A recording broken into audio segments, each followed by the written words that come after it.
été organisé suite à la table ronde hier qui s'est déroulée ici même à l'Institut français. Et Christophe, finalement, était tellement impatient de pouvoir échanger avec vous ici de son expérience qu'il a été décidé très rapidement de monter cette rencontre. Alors, merci d'être là. Merci Christophe. Christophe est un homme politique français, adjoint au maire de la ville de Paris, en charge de la culture. C'est un portefeuille important à Paris. Et par ailleurs, tu es maire de... J'étais. Tu étais maire. Du père d'enfant. Du père d'enfant et maire d'un arrondissement qui est l'arrondissement du 4e arrondissement. Et on en reparlera tout à l'heure parce qu'en fait, c'est un lieu historique par rapport au combat sur la défense des droits homosexuels. Donc on en parlera tout à l'heure. Alors, je vous propose deux temps dans cette rencontre. La première, donc je vais interroger Christophe pour en entendre sur son parcours et sur les témoignages. Et puis très rapidement, je vous proposerai de faire circuler la parole, d'échanger tous ensemble pour que vous puissiez lui poser des questions, peut-être approfondir certains points qui auront été évoqués auparavant. Alors Christophe, tu nous as dit hier, pour ceux qui n'étaient pas là, qu'en fait, il y a un jour qui a été marquant pour toi, où tu es passé finalement à une autre étape. C'est le jour où, dans une classe, à 15 ans, tu t'es levé en déclarant que tu étais homosexuel. Est-ce que c'est de ce jour-là qu'a commencé ton combat? Alors, merci d'abord de la question. Plus modestement, voilà, je n'ai pas déclaré que Lamartine ou Victor Hugo. C'était plus simple que ça et plus modeste, puisque j'étais en classe de seconde, en province, donc dans un lycée laïque, et le devoir que nous devions préparer, je n'avais pas préparé. C'était à propos de la liberté, à propos de l'honnêteté, enfin c'était sur des valeurs un petit peu de cohérence de soi. Et la professeure, je me souviens très bien d'elle, me dit, bah tiens, à vous de répondre. Et je n'avais rien préparé. Et je ne sais pas quelle est l'inconscience ou la force qui m'ont poussé, mais j'ai eu besoin de dire ce que j'ai dit, c'est-à-dire de me libérer d'un poids. Puisque à l'âge de l'adolescence, et bien sûr que j'ai évidemment conscience que selon les pays, selon l'état de la société, selon les familles, selon les lois, on est plus ou moins entouré ou accompagné pour pouvoir assumer sa vie. Et ça se passe là. Exactement. C'est là. Bienvenue. Merci. Et donc, voilà, donc, j'ai pas fait un acte héroïque, j'ai fait, je pense, un acte simplement qui m'a libéré moi. Et c'est pour ça que j'aime bien raconter cette anecdote, parce que souvent j'explique avant de parler des droits nécessaires pour qu'une société soit harmonieuse et que, quelle que soit votre sexualité, quelles que soient vos opinions, la foi si vous en avez une, religion si vous en avez une, il faut, me semble-t-il, d'abord commencer par un travail sur soi-même, c'est-à-dire être au clair avec soi-même. Alors, vous trouvez que c'est peut-être un peu facile, et que d'être clair avec soi-même, ça veut dire quoi? Ça veut dire, en gros, savoir qui l'on est, afin ensuite de pouvoir, dans le collectif et dans la société, trouver sa bonne place. Moi, je pense que si on marche un peu de travers dans sa tête, si je puis dire, on construit une vie soit de mensonge, soit d'acrobatie, et que c'est compliqué. Alors, c'est pas toujours possible, mais si on tend à ce travail-là d'être bien, je pense qu'on est plus fort après pour pouvoir vivre sereinement. Alors, vous savez, c'est valable pour toutes celles et ceux qui sont exclus, pour toute minorité, ce que je dis. Et si je dis ça, c'est parce que ce qui me frappe ici, pour avoir assisté à 2 conférences, une juste il y a 1 heure, c'est de se rendre compte que la Tunisie n'est pas une démocratie, une république. Vous êtes l'une des démocraties quand même les plus avancées du continent africain, où on y parle un français absolument remarquable. Donc ça aussi, c'est un lien quand même avec la France, où il y a nombreux franco-tunisiens, où nos liens sont très grands. Donc nous donne des devoirs à nous, et vice-versa. Et que la Tunisie n'est pas que la Tunisie d'aujourd'hui, ou la Tunisie du président Bourguiba. C'était aussi la Tunisie avant que les Français n'occupent la Tunisie en face un département français. Puisque, de ce que j'ai entendu et que je savais un peu, la Tunisie, dans les siècles passés, de par les Berbères, de par un certain nombre de communautés ou de cultures, portait beaucoup plus de tolérance qu'il n'y en a sans doute aujourd'hui. Donc, ça c'est pour dire que on ne combat ou on ne participe à la vie démocratique en votant ou en étant un acteur de la société associative, par exemple, en étant engagé comme professeur, comme dans son travail, dans la vie associative, dans la vie politique, en étant élu. Voilà, quelle que soit la place que l'on a, elle doit se faire en connaissant d'où l'on vient. Je pense que l'une des difficultés aujourd'hui de la manière dont on gère les évolutions des sociétés est souvent trop dans l'ignorance d'où l'on vient. Soi-même d'abord, et aussi de ce qu'est le pays dans lequel vous avez grandi et d'où vous venez. Donc moi je plaide beaucoup pour ça, c'est-à-dire une éducation évidemment renforcée dès la plus petite école. Après, il est clair qu'aujourd'hui, les religions ont repris beaucoup de poids dans nos sociétés. C'est le cas en France avec le retour des catholiques. On l'a vu au moment du débat sur le mariage des personnes de même sexe, où des milliers et millions de gens ont manifesté contre quelque chose qui n'enlevait rien à personne, mais qui vraiment les heurtait, pour certains, honnêtement, dans leur conviction et leur vision du monde. Donc, rien n'est jamais acquis. Et les discriminations, elles existent en France, elles sont très nombreuses. Vis-à-vis de l'origine, hein, on le voit bien. Ça peut être une commune, ça peut être des ressortissants d'origine asiatique, ça peut être des ressortissants d'origine arabe, ça peut être vis-à-vis de personnes venant d'Afrique, contre les transsexuels, contre les femmes, contre qui s'habilleraient d'une manière dite provocante pour certains. Vous voyez, donc il y a un grand mélange de rejets. Et il n'y a pas, je veux dire, la France parfaite et qui fait tout très bien parce que ses lois sont bonnes et progressistes, et qu'il y aurait des pays, finalement, qui ne feraient rien de bien. Non.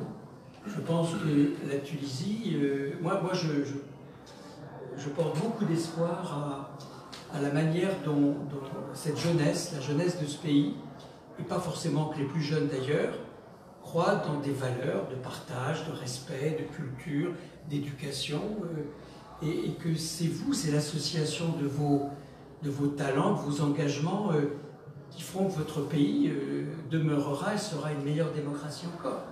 Il n'y a pas la France en haut et la Tunisie derrière, non, il n'y a que des démocraties qui ont leur histoire et qui vous appellent, ça vous appartient. Alors tu as été à la fois acteur, observateur des mouvements en fait, de lutte contre les discriminations. Et peux-tu nous donner très schématiquement, de façon très simple, finalement ces grandes dates de combat et comment ça s'est articulé et finalement comment le combat a été gagné. Quel a été évidemment ton rôle, mais aussi le rôle de l'ensemble des associations qui portaient ce combat? Alors il y a des dates importantes parce qu'elles concernent... Moi je vais avoir un propos qui n'est pas un propos occidental, blanc de Paris. Je peux tenter de dire des choses qui sont générales. Moi j'ai fait partie de mes études au Japon, et ensuite, après la France, et ensuite aux États-Unis, à San Francisco. Et ce sont les années où les mouvements d'égalité des droits LGBT, qu'on appelle LGBT aujourd'hui, à l'époque on disait les gay rights, on disait les droits des homos, femmes et hommes, ont commencé pour moi, à San Francisco, à la fin des années 70, avec un voisin que nous avions, là où j'habitais, qui s'appelait Harvey Milk. Vous savez, qui a été assassiné ensuite, qui a fait l'objet d'un film. Et donc, c'était un personnage incroyable, truculent. Et pour celles et ceux, vous savez, qui pointent du doigt les femmes ou hommes homosexuels qui revendiqueraient une fantaisie très grande dans leur habillement, dans leur comportement, une joie très grande, il ne faut pas juger ça. Parce que je pense que chacun a le droit d'être ce qu'il est. Voilà, il n'y a pas de modèle. Même moi, j'ai évolué là-dessus. Hein.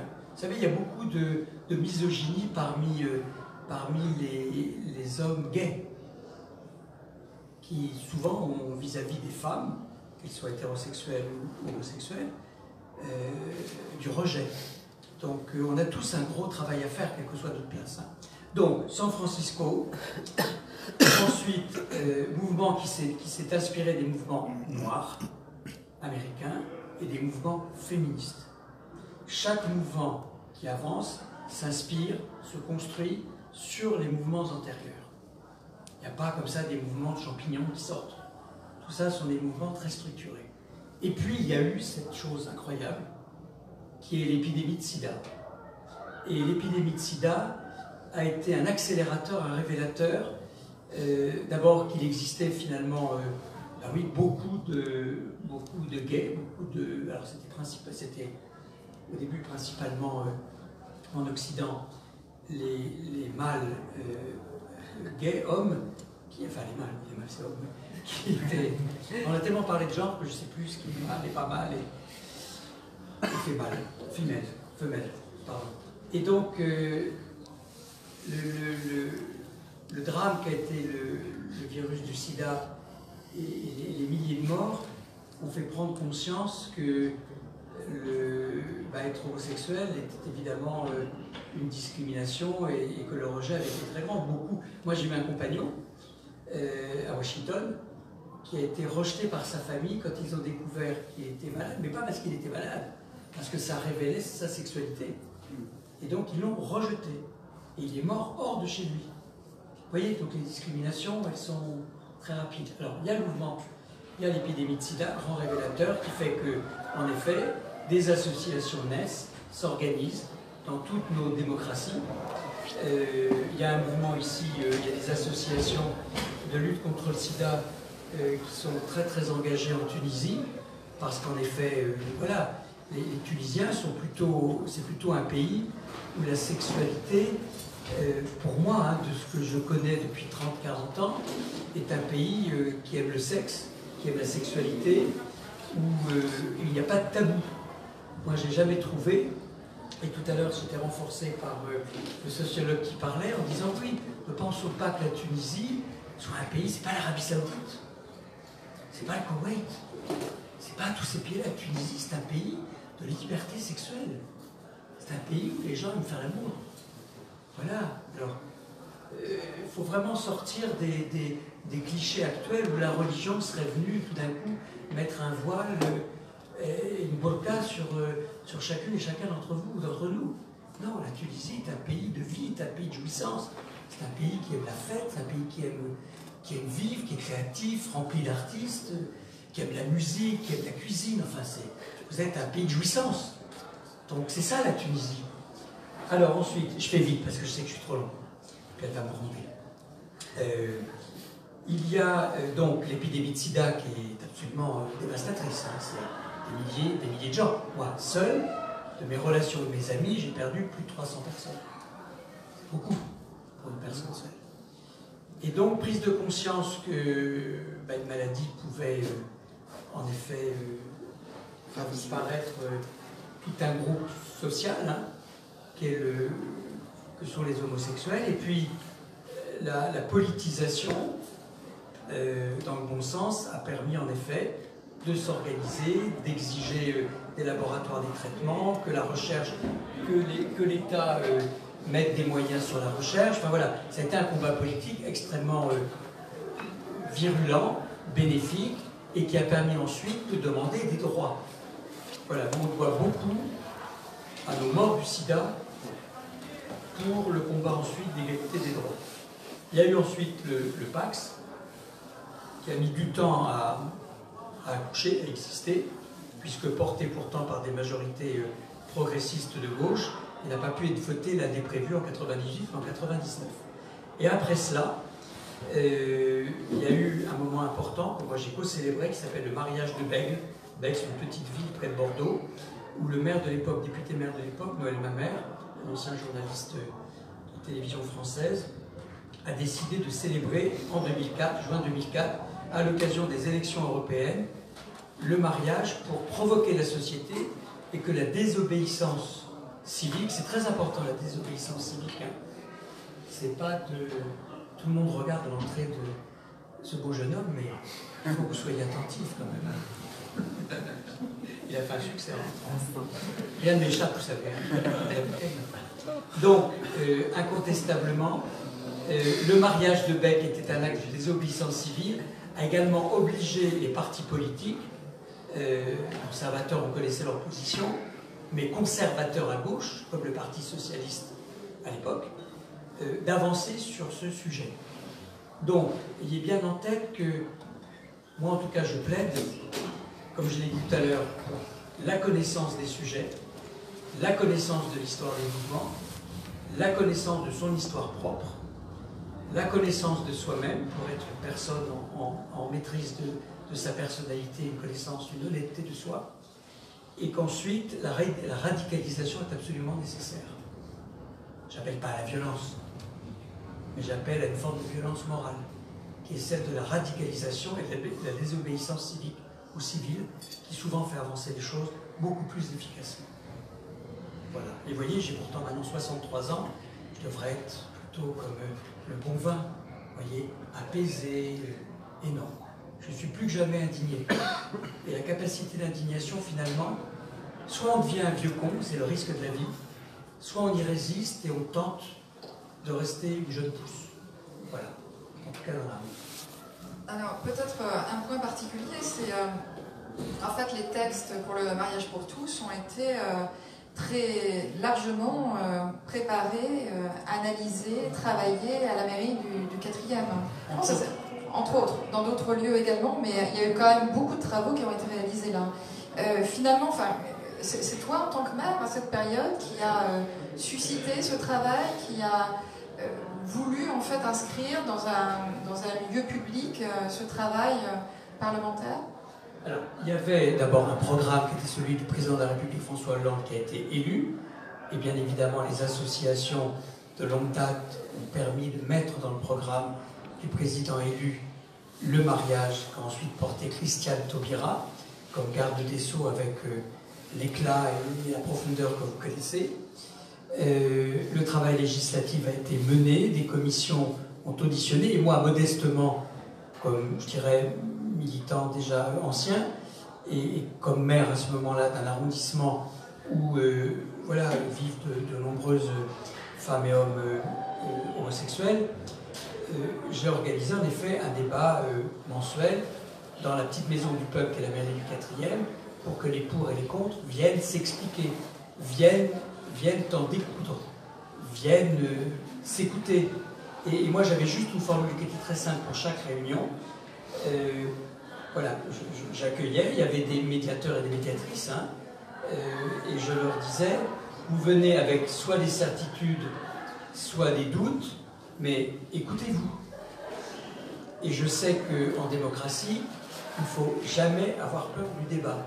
Vous voyez, le fait qu'on soit là, dans cette configuration, c'est pour ça que moi j'ai hâte que vous puissiez parler, c'est bien le dialogue, c'est bien l'écoute. Moi, tout ce que j'ai entendu depuis hier a modifié un certain nombre de mes certitudes, soit sur la Tunisie, sur l'état politique du pays, c'est très peu de temps, hein, mais aussi sur me renforce dans ma conviction que c'est par le débat, l'écoute, les travaux de recherche, écouter les chercheurs. Les élus doivent écouter beaucoup plus celles et ceux qui sont en distance et qui étudient et qui n'ont pas d'agenda, qui n'ont pas un mandat à décrocher ou un succès à remporter. travaille, il cherche, et donc nous éclaire. Donc il n'y a pas de bonne démocratie sans s'appuyer sur la recherche, et sur l'éducation, sur l'histoire, enfin tout ce qu'on s'est dit depuis tout à l'heure. Quelle question vous souhaitez à Christophe? Alors c'est toujours le premier, vous savez, c'est toujours difficile pour la première personne. Mais la question la plus anecdotique, ou la question même la plus personnelle, j'y répondrai. Donc si quelqu'un a vraiment une question indiscrète à me poser, allez-y, ça détendra l'atmosphère. Mais allez-y, ça peut être la question la plus saugrenue. Hein. Il n'y a pas de mauvaise question. Il n'y a que le démarrage d'une conversation. Moi je suis là, vraiment modestement, pour échanger et repartir un peu meilleur qu'en arrivant. Ah, il y a quelqu'un qui est prêt là, je sens. Allez. Allez, foncez sur le premier courageux. Non, c'est le voisin. Bon, allez, allez-y. Vous pouvez me demander mon signe chinois, si vous voulez. Il y a des questions là. Ça y est, c'est toujours comme ça. Et après, il y a monsieur aussi. Bonjour. Je remercie votre fougue et votre passion pour le combat que nous menons ensemble ici. Je voudrais vous poser la question, puisqu'on est en année électorale en Tunisie. Il y a des démarches quelques rares, associatives, auprès de politiciens. Et j'aimerais bien avoir vos conseils sur comment faire du lobbying pour garantir qu'un président de la République tunisienne ne soit pas homophobe. Parce qu'il y a des politiciens ouvertement homophobes.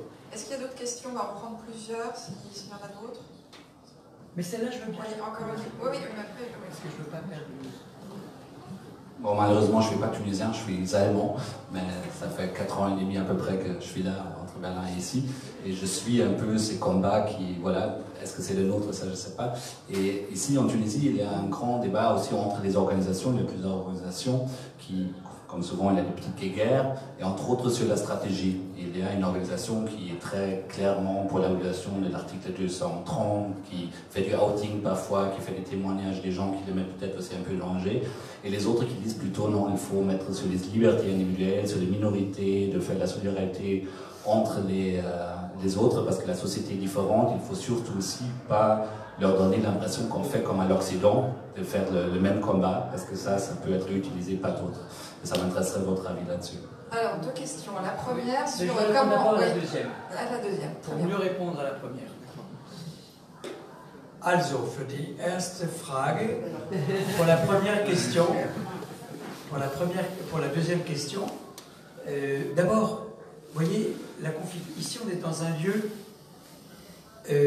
on est dans une médiathèque, donc on est au milieu des livres et du savoir, dans un lieu qui est français à Tunis, qui est un lieu de liberté où on n'est pas des spécialistes et chacun de... Voilà, c'est pas un débat qui se fait entre personnes qui seraient de même sexe ou de même sexualité.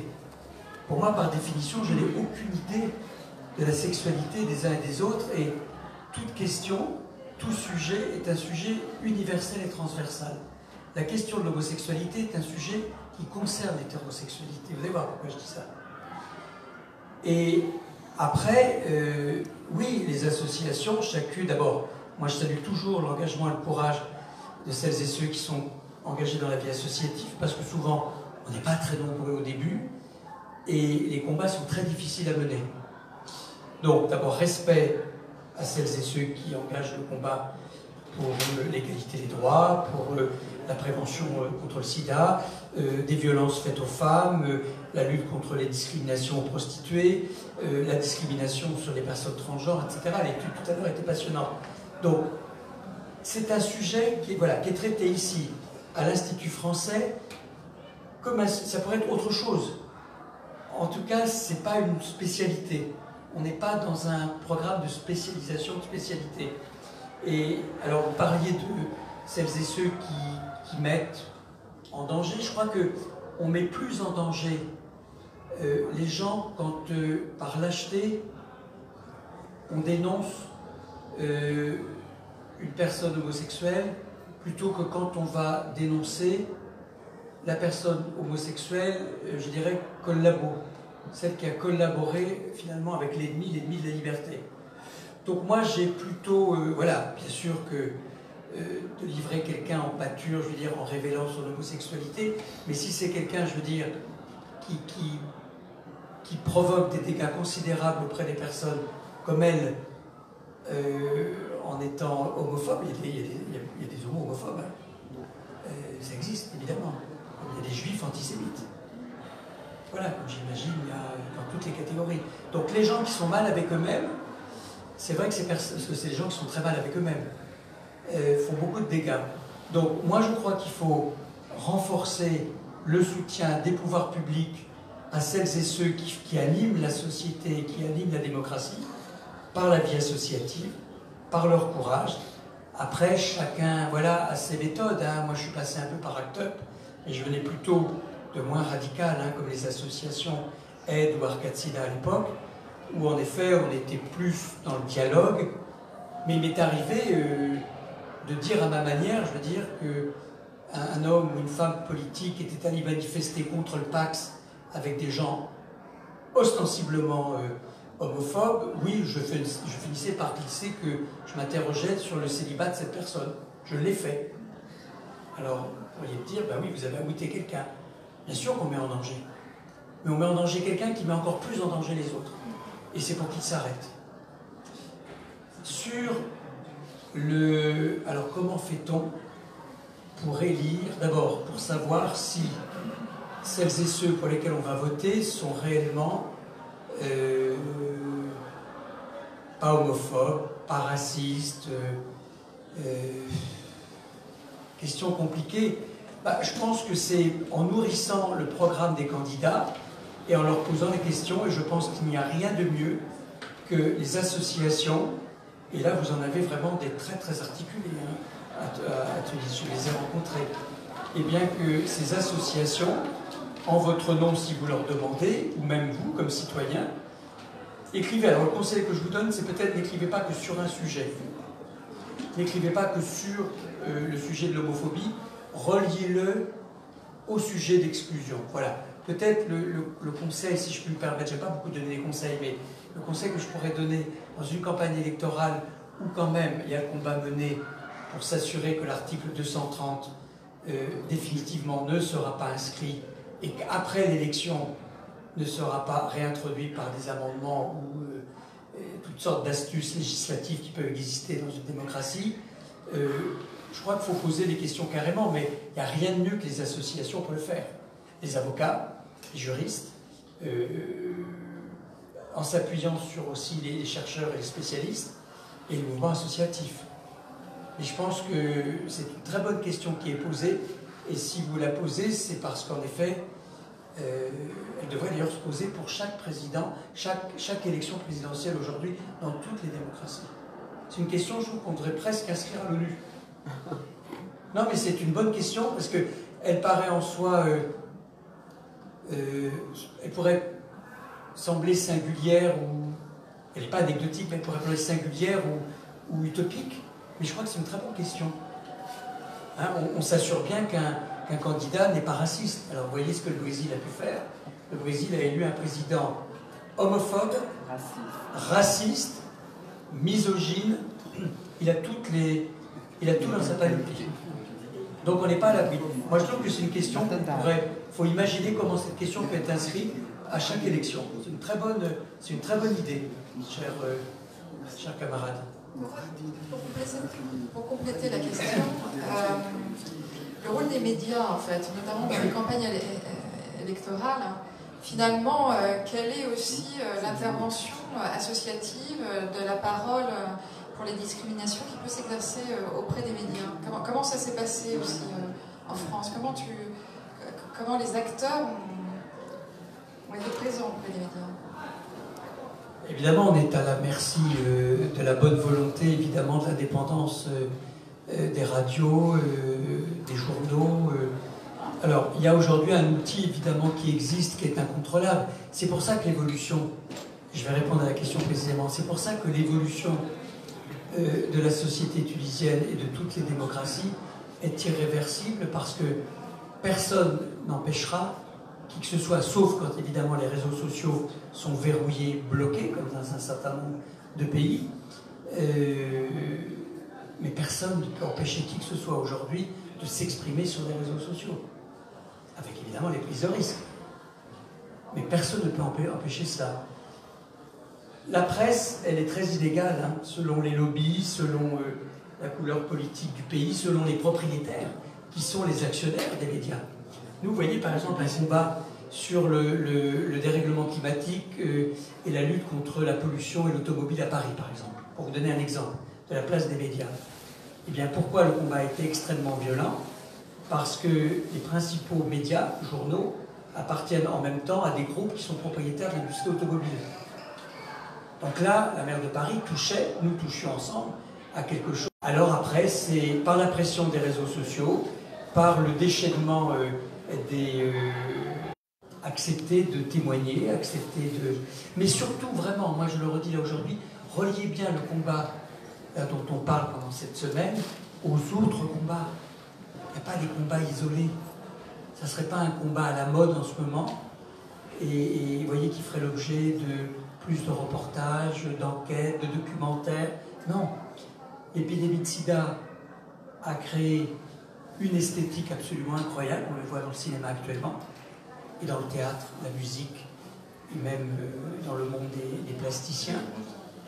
Mais relier, enfin moi il me semble d'abord on est plus fort quand on relie son combat au combat, le combat des femmes, l'égalité des droits, le combat contre la peine de mort, le combat contre les discriminations raciales, enfin tous ces combats, si vous les reliez, sont les mêmes combats, c'est le même ressort. C'est juste que, voilà, il n'y a pas de hiérarchie. En tout cas, il ne faut pas qu'il y en ait. Et il n'y aurait pas un danger qui nous guette, hein, c'est que les sujets LGBTQ, alors déjà, l'invention des termes complique beaucoup la tâche, qu'il y aurait quelque chose un peu à la mode. Moi, je vois bien ce qu'on me dit, ah oui, vous êtes un... L'autre jour, quelqu'un m'a dit, mais vous êtes une forme de puissant lobby à vous tout seul. J'ai dit, écoutez, vous me flattez, mais franchement, je suis qu'une voix parmi d'autres. Et je peux vous dire que je ne sais pas s'il y a une communauté gay. Moi, je vois suffisamment d'opposition, de débat, de difficultés entre les associations ou entre les personnes pour penser qu'il n'y a vraiment pas une communauté très unie. Voilà. Donc, il faut vraiment sortir des clichés. Hein. Question ici. Bonjour tout le monde. Je veux bien... C'est pas tout à fait une question. Vous avez été élu, ce que j'ai compris, en 4e arrondissement à Paris.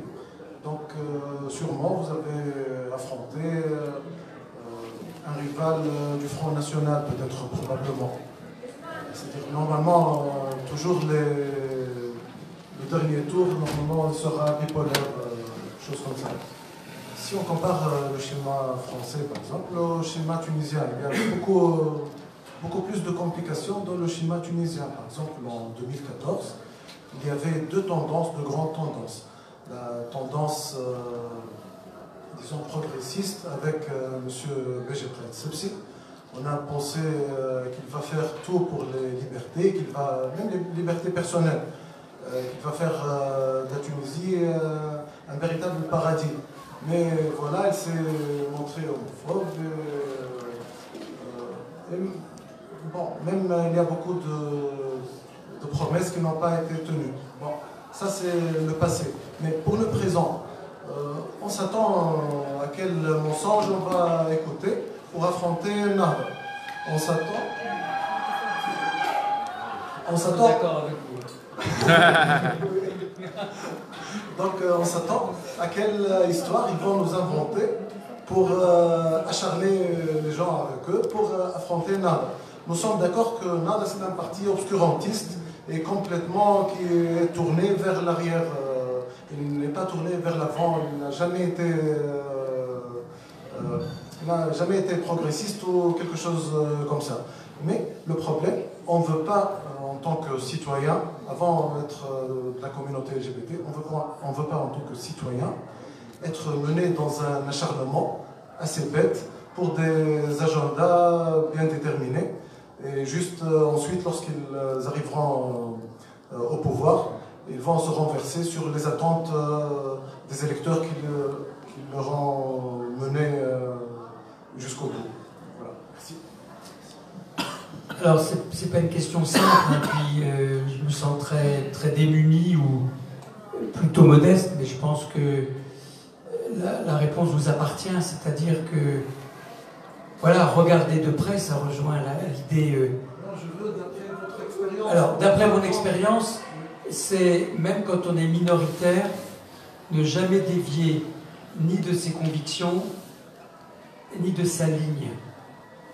Écouter, évoluer, bien sûr, c'est le propre de l'homme et de la femme pour avoir une opinion la mieux éclairée possible.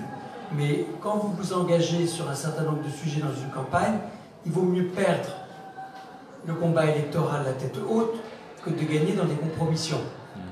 Donc, moi j'ai le sentiment quand même depuis toujours que vous êtes de moins en moins minoritaire sur les différents sujets liés à l'égalité des droits. Là, c'est l'égalité des droits, donc LGBTQI+, donc c'est un espace, je dirais, de droits revendiqués, mais comme je vous l'ai dit, sont reliés aux autres. Et plus vous associez, d'ailleurs c'est intéressant de voir que le secrétaire général, le président de l'association, c'est quoi le nom des femmes démocrates? Oui. Le directeur. Le directeur est à la fois un médecin, historien, chercheur, qui a écrit un livre très intéressant sur l'article 230, parce qu'il relie ainsi ses propres combats et sa propre... Attendez, vous entendiez vraiment, pardon, je suis un peu professoral, mais ça c'est l'âge.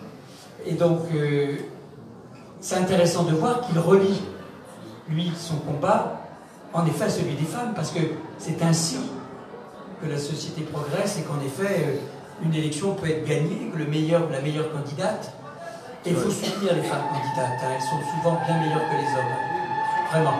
Quand je vois la députée Bouchra, le travail qu'elle a fait avec ce sujet de la peine de mort et en ajoutant la dépénalisation de l'homosexualité montre bien qu'une femme porte avec force ses convictions et que les femmes en politique aujourd'hui sont celles sans doute qui font avancer le plus vite, elles-mêmes ayant connu les cas minoritaires et les discriminations plus que les hommes. Donc, le conseil, c'est tenir sa ligne, être le plus nombreux possible en additionnant les combats, et puis savoir partager, savoir aussi faire des compromis pour une plus grande victoire. Si je puis me permettre, hein, ces conseils-là que j'ai vécu, quoi. Moi, par exemple, j'ai fait un accord de deuxième tour en 2014 avec quelqu'un qui faisait campagne contre moi, qui était du centre droit, mais qui était une démocrate et qui avait fait une bonne campagne et qui portait des valeurs comme la solidarité aux plus démunis et le travail sur les personnes à la rue. Donc moi, ça m'allait très bien de m'associer avec elle en lui donnant un portefeuille d'adjointe. Elle a été mon adjointe. Elle a rejoint Macron depuis, mais elle a été une très bonne adjointe. Et on a gagné ensemble. Les 50 voix qui me manquaient, je les ai gagnées avec elle. Autre question?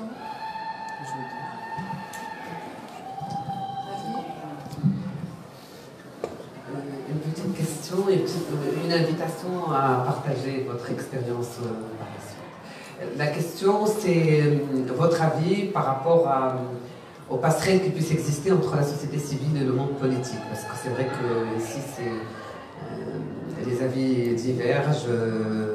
Certains pensent qu'il vaut mieux que la société civile reste un peu à l'écart, reste plutôt une force de pression et de proposition et garde tout à fait son autonomie et son indépendance. D'autres pensent que non, il faut vraiment, sur ces sujets-là, on ne peut pas avoir le luxe de rester un peu à l'écart. Donc, Boshak Hasmi, qui vient de la TFD, qui était ancien président de la TFD et qui a rejoint un parti politique simplement pour être élu, pour défendre son agenda. Ça, c'est la question. Et l'invitation à partager votre expérience est relative à la question suivante. Par rapport aux stratégies pour influencer les agendas politiques, que ce soit des politiques progressistes convaincus, comment faire que justement ils aient, comment vous avez fait vous à différents moments, avec peut-être à l'échelle présidentielle, Mitterrand, mais aussi à l'échelle locale, au niveau de la mairie, etc., pour influencer ces politiques progressistes pour qu'ils implémentent réellement leurs agendas progressistes, mais aussi comment vous avez fait aussi pour limiter les dégâts des politiques rétrogrades. Je me rappelle de Caroline Doas, par exemple, qu'on a invitée en 2013 à Tunis, et qui a partagé l'expérience de la campagne électorale de François Hollande. Comment elles ont fait pour propulser, par exemple, Najat Vallaud-Belkacem, alors qu'elle n'était pas la plus féministe du parti, mais elle était la plus politique parmi... et donc, voilà, toute cette petite stratégie, je crois qu'on est tout à fait preneur de ce genre de... Vous savez, moi je pense que vous avez suffisamment de talent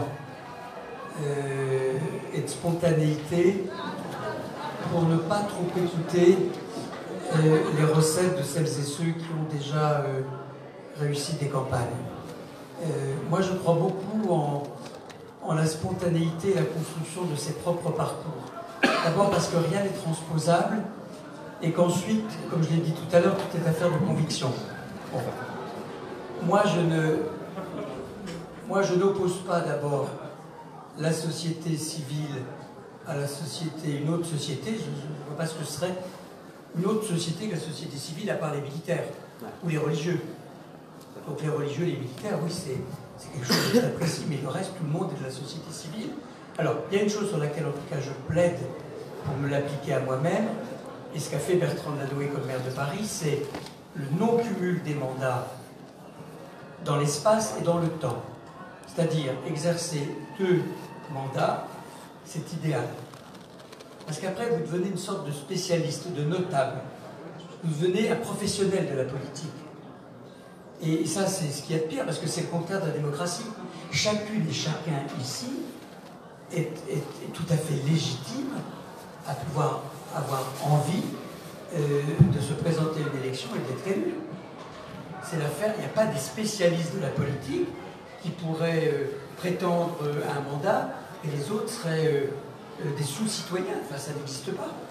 Donc, sentez-vous vraiment... Enfin, chacune et chacun est vraiment légitime. La démocratie, elle est la naissance, l'émergence de toute femme ou tout homme qui, parce qu'il était confronté à une discrimination, à une injustice, ou qu'il a imaginé quelque chose de très positif pour la société et qu'il a envie de partager. Tout le monde a cette légitimité. Mais il n'y a pas de monde de la société civile à opposer. En tout cas, s'il fallait l'opposer, c'est vraiment pour que le monde de la société civile alors envahisse vraiment le champ du reste de ce monde qui s'approprie. On voit bien que ce sont les militaires qui prennent le pouvoir. Vous voyez, regardez Erdogan, là. Il vient de perdre 2 villes. Istanbul et Ankara, c'est considérable. Dans un pays sur lequel il a la main, même si on a des inquiétudes. Voilà, non, moi je vous conseille vraiment d'être vous-même, hein. Plus que jamais. Et vous savez mieux que quiconque. Sofiane, enseignant de mathématiques appliquées et d'informatique. La culture dans le monde arabe et implicitement des pays sous-développés, c'est toujours la 5e roue de la voiture.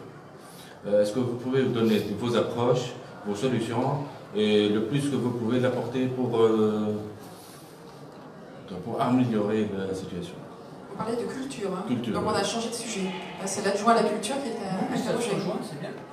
C'est bien que... écoutez, je vais le redire, mais c'est bien que vous posez la question. C'est vrai qu'on ne fait pas société. Regardez où nous sommes.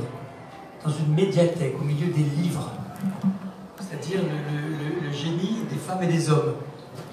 Soit par leur invention, quand c'est un roman, soit par l'histoire, le savoir que ce sont des historiennes, des historiens. Donc je pense qu'en effet, il est crucial de réclamer plus de moyens pour l'éducation. Tout à fait. L'enseignement et l'éducation. Plus de moyens pour qu'il y ait plus de professeurs, pour qu'il y ait... Qualifié, hein, qualifié. Oui, qualifié, bien sûr, avec un niveau d'éducation élevé. Oui, oui, non, il a raison, qualifié. Je pense qu'il faut... Voilà, c'est ça qu'il faut réclamer en permanence. C'est un tour. En fait, voilà. Les choses ne sont pas séparées. C'est une chaîne reliée, monsieur, c'est ça. C'est comme une chaîne reliée, c'est ça. Voilà, exactement. Je pense qu'il faut relier les sujets comme celui-ci à d'autres. Et en aucun cas, en tout cas, isoler la culture qui serait finalement un divertissement le soir pour calmer le citoyen. Pourquoi pas joindre l'utile à l'agréable? En Tunisie, vous êtes des spécialistes. Ça vraiment, s'il y a un pays où on sait joindre l'utile à l'agréable, c'est bien la Tunisie. Comme je l'ai dit, c'est un pays de l'amour ici. Donc, c'est le pays de l'amour. C'est des Boussaïd. C'est des Boussaïd, implicitement.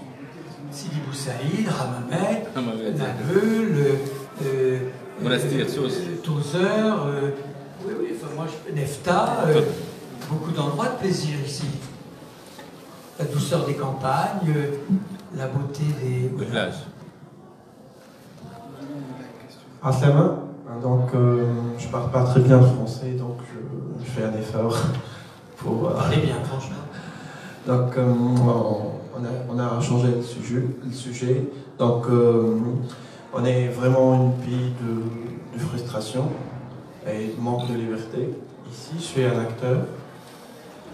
Et comment on dit, j'ai envoyé mon dossier de visa pour aller en France, pour faire un concours, pour auditionner en France, dans une école de théâtre. Mais ça marche pas parce que nous, les Tunisiens, on n'a pas le droit de faire l'alternance. Et donc, il y a, comment dire, c'est pas égal, et c'est injuste. Et, là, vous donnez un exemple réel et vivant. Concret. Et honnête. Concret. Moi, ce que je sais, c'est que on a un ambassadeur très engagé. Alors sur les questions, on va dire peut-être plus urgentes, qui sont les questions de celles et ceux qui sont en danger. Hein, il intervient, il agit sur les dossiers avec les associations de manière à ce que le gouvernement tunisien puisse apporter des réponses et que la France contribue au respect des droits de l'homme. Après, il y a l'injustice dont vous parlez, de la situation actuelle où, en effet, l'époque que moi j'ai connue, qui était plus simple de pouvoir circuler et voyager, en particulier pour les artistes, est aujourd'hui plus tendue. Mais vous êtes dans un lieu de culture, vous avez une parole forcément importante puisque vous êtes comédien, donc artiste. Je pense que l'Institut français, avec sa directrice Sophie Renaud et son équipe, sont très à l'écoute. Alors évidemment, ils n'ont pas, c'est pas eux qui donnent les visas, c'est pas eux qui... Mais voilà, mais je pense qu'un dialogue en tout cas avec les acteurs, les personnels qui sont ici, peut vous permettre peut-être d'avancer dans cette démarche. Et moi, vous voyez, volontiers, on soutient beaucoup, moi je soutiens beaucoup mais souvent qui sont déjà sur place, en situation difficile. Hein. Il m'est arrivé d'aller moi-même à la préfecture de police, au ministère de l'Intérieur, défendre des personnes qui allaient être expulsées parce qu'ils n'avaient pas leur visa, parce qu'ils étaient en situation irrégulière. Alors c'est vrai qu'on est dans un moment très tendu, puisqu'il y a des mouvements migratoires très importants, venant d'Irak, de Syrie, d'Afrique subsaharienne, donc de tous les pays, en effet, où on connaît des privations de liberté, et que la Tunisie, en effet, n'est pas considérée comme un pays en danger. Donc vous êtes dans une situation qui est moins confortable pour un artiste qui veut, en effet, aller tenter sa chance, étudier, et ce qui est bien, hein, c'est ça l'universalité. Alors moi, je vous conseille de ne pas lâcher, de continuer à demander, mais de dialoguer avec ce lieu ici, qui est vraiment... c'est vraiment Tunis, ici. C'est vraiment... c'est pas étranger, ici. C'est chez vous. Donc ça, je veux que vous le sentiez chez vous, parce que le travail qui est fait par Sophie et toute son équipe est vraiment un travail d'accueil, d'ouverture auprès de la société tunisoise et tunisienne, qui est vraiment nécessaire et remarquable. Et je pense que là, vous trouverez des alliés. Voilà. C'est pas très satisfaisant ce que je dis, mais en tout cas, c'est sincère. Oui, c'est tiens, peut-être. Oui. Je peux juste dire un mot, c'est qu'effectivement, des demandes, ou en tout cas des interrogations comme celle que tu portes aujourd'hui, j'en ai, vous en doutez, à peu près tous les jours et plusieurs par jour, qu'on est amené effectivement, nous, très régulièrement. Alors, l'Institut français ne délivre pas de visa, effectivement, on peut convaincre les services consulaires sur un certain nombre de dossiers, et on le fait régulièrement, d'apporter des éléments qui permettent de défendre des situations. On le fait aussi dans le cadre de la communauté LGBT++, dans certains cas aussi homosexuels qui sont en danger ici et qu'on contribue à faire sortir du territoire, vous le savez aussi. Pour ce qui est des artistes, particulièrement comédiens ou plasticiens, mais comédiens souvent, parce qu'effectivement il y a des questions d'aller-retour sur des tournages, des opportunités à des moments. Là aussi, c'est des choses qu'on fait très régulièrement. Ça ne marche pas toujours, c'est vrai. Mais en tout cas, c'est bien de venir effectivement nous voir, comme le dit Christophe, et puis qu'on puisse avoir les éléments pour défendre le dossier. Alors, pour revenir à notre sujet, je m'adressais à Christophe Gérard, le politicien, parce que depuis ce matin, on a bien discuté de l'abrogation de la loi, mais pas que la loi 230, parce qu'il y a beaucoup de lois qui sont contre les libertés individuelles, qui sont en contradiction avec la Constitution qu'on a aujourd'hui, qui est garante des droits humains. La peur que j'ai, ma question, c'est en l'absence d'une cour constitutionnelle, est-ce que l'abrogation de la loi sera vraiment efficace? Parce qu'on a vu plusieurs fois, et l'ami le sait très bien, que le législateur tunisien et le pouvoir public tunisien, il enlève, il reprend d'une main ce qu'il donne avec une autre main. On abroge des lois et on se retrouve par la suite avec des circulaires. Par exemple, un ministre qui lance une circulaire pour fermer les cafés pendant le ramadan, en toute contradiction avec la Constitution. Donc moi je me demande, est-ce que l'objectif et ce qui est primordial aujourd'hui, ça ne serait pas vraiment d'avoir cette cour constitutionnelle qui va nous garantir les droits des uns et des autres, c'est-à-dire l'application de la Constitution? Bien sûr, plus votre démocratie est organisée, constituée et s'appuie sur des instances indépendantes de celles et ceux qui sortent des urnes, des élections, plus la démocratie est contrôlée et solide. Hein. Regardez, il y a eu ce qui a été appelé une révolution. Il n'y avait plus de municipalités, il n'y avait plus de conseils municipaux. Les villes étaient dans un état incroyable. Et moi, je trouve que depuis mon dernier voyage, qui était pour l'attentat du Bardo 2015, et ensuite pour le festival Dune électronique à Nefta Tozeur, le pays se réorganise et le pays se redresse incontestablement, d'un point de vue de l'organisation. Hein. Je parle bien d'un point de vue technique. Donc, chaque État, quand même, me semble aller dans un sens qui semble vous emmener quand même vers plus de droits et plus d'organisation. Mais il faut être très vigilant. D'abord, les élections seront ce qu'elles seront. C'est les Tunisiennes et les Tunisiens qui vont voter et qui vont choisir donc un président, des députés. Et une majorité sortira et un gouvernement sera choisi. Donc, soyez vigilants. Mais j'ai quand même le sentiment que les liens qui existent entre la Tunisie et la France tente de peser sans s'immiscer, sans interférer sur un certain nombre de contreparties. Voilà, parce que la France aide en effet la Tunisie volontairement, puisque c'est un pays ami, c'est un pays très important pour nous géopolitiquement, et que c'est un pays important dans notre histoire, et qu'il y a une grande partie des Tunisiens qui sont aussi français.